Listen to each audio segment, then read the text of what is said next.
All right, everybody, I want to welcome you back to The Potty Line. I'm your girl, ZZJ. And I'm Lala. I would love to introduce my very, very nice friend, Carlita.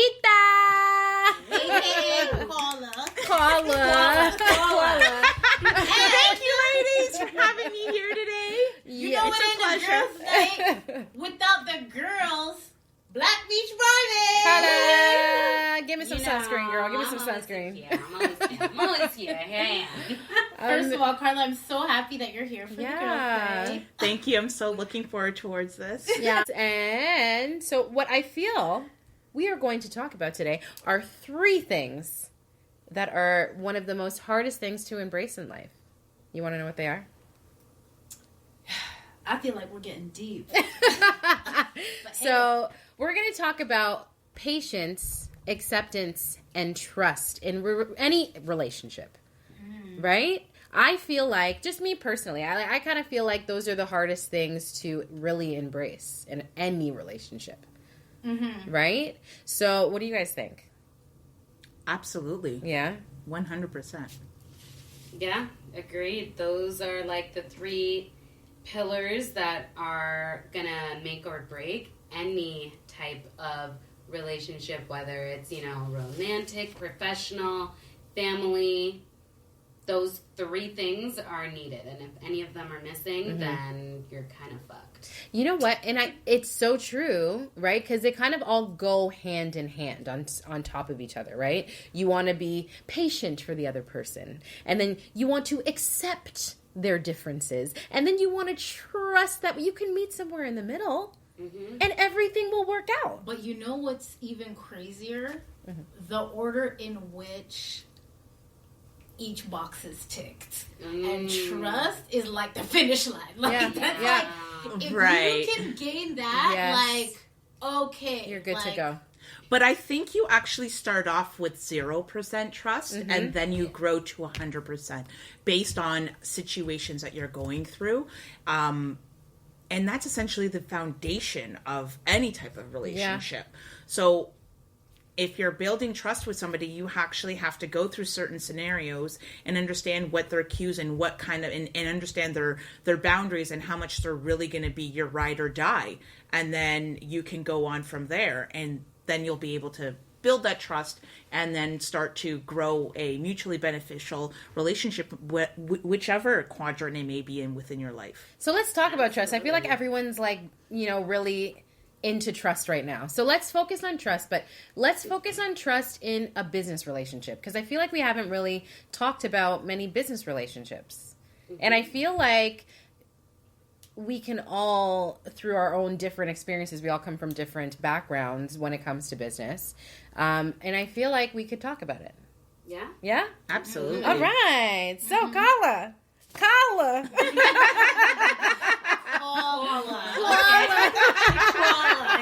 You're saying it all wrong. Sorry. Say it like with the call. Okay, like we living in New York or something. Caller. So caller. What's your profession, honey?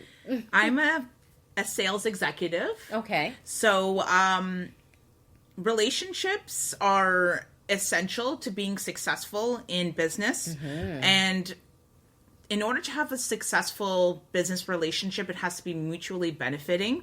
And that also starts off with trust. Okay. So you have to prove yourself to the other party. And that way they know that you're willing to go to the whatever line it requires to prove that you're willing to work hard for them and that you have their back. And once you show that, they start to build trust in you, and they're willing to work with you and approach you for actual advice. So what is the most important part? Because I almost feel like, going into any regular relationship, it's first impressions, your approach. So as a salesperson, give me your approach, girl. So I tend to feel that whenever I'm speaking in a higher tone of voice with excitement and positivity, it sets the tone and the vibe for the relationship. I'm very keen on first impressions are lasting impressions. Dress to the nines, be professional, smile, and do whatever you need to do. in order to impress that person, because you only got one shot, right? And if you mess it up on the one shot, they ain't gonna want to have you back, right? So it's hard, right? Sometimes you have to build that thick skin and broad shoulders to have the courage to approach people after being told no several times in a case of cold calling. But I mean, you got to be ready to get back up and start fighting, right? Yeah. And then eventually, once you've been killing it in the industry, the business starts flowing in with referrals, because you've been going way beyond the call of duty to help your existing clients, that they're sharing their service experience or customer service experience with myself, which I've branded myself within the actual organization that I work for, and they share their experiences with our friends. A lot of business comes from word of mouth, right? Yeah. So there's a lot of risk there's a lot of risk that's taken when you don't have a referral. So at least they know that somebody else has been through the same experience. And but how does that, like, I want to know, like, how does that build, like, the trust? Do you know what I mean? Because I'm like, you're saying something like, it's crazy, because I look at trust in, like, the business world, and it's kind of like, to me, you can have trust, and trust it essentially just means different things to everyone. And that's true. Absolutely right. So, in the business world, because to you and me, we're going to work together on a professional level, whatever you think is trust could be completely different from what I think is trust. Agreed. And that's why in the business world, you write down the trust, aka the contract. I knew you were have going a to say contract, so just Legal. You know she's in the legal department. No, it's just common sense. I'm just like, at the end of the day, it's like, here is the trust. I wrote it down. If you agree with this trust, or we can, like, bounce, we can have a mutual trust, which is called a contract. Yeah. And that's it. But that's setting the baseline. That's not being mutually beneficial for both parties. But that's not a partnership, But to trust right? people, you don't have to benefit from trusting people. No, I feel like But you when have to you're- present yourself in a very authentic way. The approach, I smell bullshit from like a mile away. Yeah. So I work in retail. So I'm all about the people, right? You just call me. I'm just about the people. I will do, I guess I judge a book by its cover, or I could say I observe. Whatever the word, it's the same damn thing, right? Yeah. It makes From sense. afar, you look at someone, you size them up, right? I'm sizing up the room. I'm going to see how you interact with A, see how A interacts with you, and B, X, Y, Z, whatever. I'm going to size you up from afar, and then be like, okay, maybe I can approach this person. But I'm going to fix myself up, like Carla said, make sure I look the part to approach you, and then go in for the kill. But I'm going to change my tone of voice. We all have our work voices. That high pitch, just like you said. And I didn't realize it until you actually... Well, no, I knew it. But hearing someone else say it, it's like, yeah, we do that. Yeah. Where it's like, hi, Nadia, how are you doing today? Yes. And that high pitch, and it just sounds so great and so uplifting and very like sunshine. Okay, we'll see you tomorrow. So I think you were saying about sizing up your clients, right? Yeah. And the thing is, you have to put yourself in the same level playing field as your clients, right? You can't think that you're above them. At the end of the day, we're all people, right? Yeah. And you got to build that relationship, not just business, but on a personal level first. You start understanding what their cues are, what are their pain points, what do they like, and then you cater your approach based on the client. Because like Lala had said, everybody's different. Trust means different to every person, right? So it's not a cookie cutter approach where it would work with every single potential client. Yeah. You have to be emotionally intelligent, and you have to ask those open-ended questions, engage your client. And then if your approach is not correct, then you need to alter it and then reapproach and then go from there. And it's about negotiating your approach with them and see how they react. And then you go in for the kill.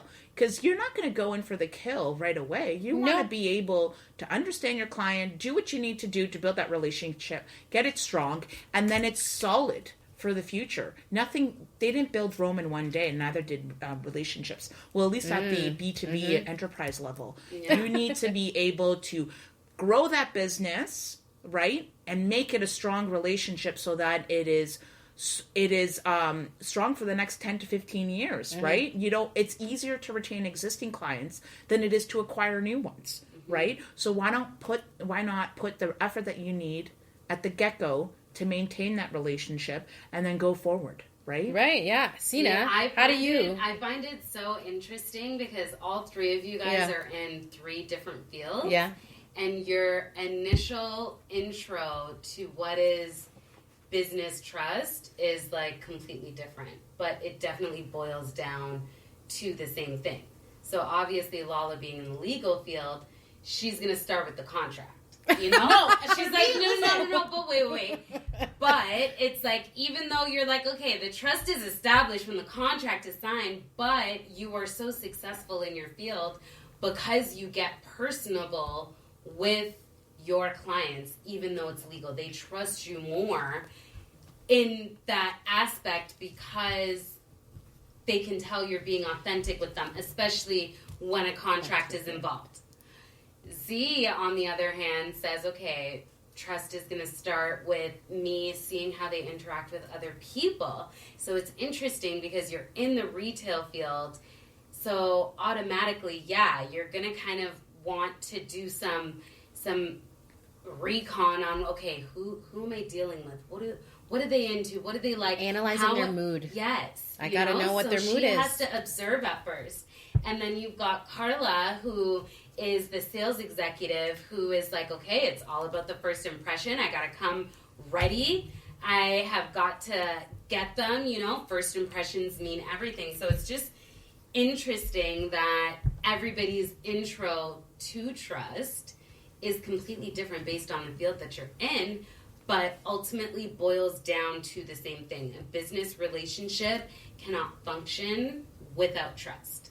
And the same kind of applies for me because I'm in the sales industry, but I am in the back end. I'm a sales coordinator. Yeah. So it's like the trust aspect for me comes from the, sales managers and, the account reps trusting me on the back end to help them to support. Build that it's that support and getting those stuff done. If I ask you to do something, will she get it done promptly and right away and perfectly with with detail? Yeah. Like I can say, my hat goes off to you. Like you are a fine woman of fine detail. I will say that. I'm saying. Thank you. Say it again. Say it again. Girl, you's like a fine wine. All that detail and stuff. You's a little tart, but you good. She is detail. No, but I mean, that detail. But because her performance, everyone looks at your performance. Does this girl perform? Did she give me back? Okay, I can trust her. The last project I did, Hasina was on it. I mean, for me, I think like ultimately, yes, the trust is there because, again, trust like what Hasina just said. Trust means different things to everyone from different perspectives. It's always about the perspective of your relationship. And whenever your business relationship, everyone knows if you're going into a business relationship, you always want it to be for the long term. Everybody who meets for the first time, they're going to want to work together in the long term. Yeah. Do you know what I mean? I don't want to just work with you like one time. I want to work with you 100 times. Do you know what I mean? So it's kind of like, are we like meeting and everyone's intention into this like business relationship is like we want to go far. Yeah. Because we both have something to gain from each other. Yeah. Do you know what I mean? And along with the journey, we become friends. Yeah. And then that's how you maintain those really long business relationships. Because if you're dealing with someone, you're going to be dealing with them on a quite consistent basis. Yeah. Because it's a business relationship. We do business more days out of the week than... It's true. than we're not. Yeah. So over time, at the end of the day, we're all humans. Like, as you grow, the business relationship grows. There's a friendship that is formed, and that is when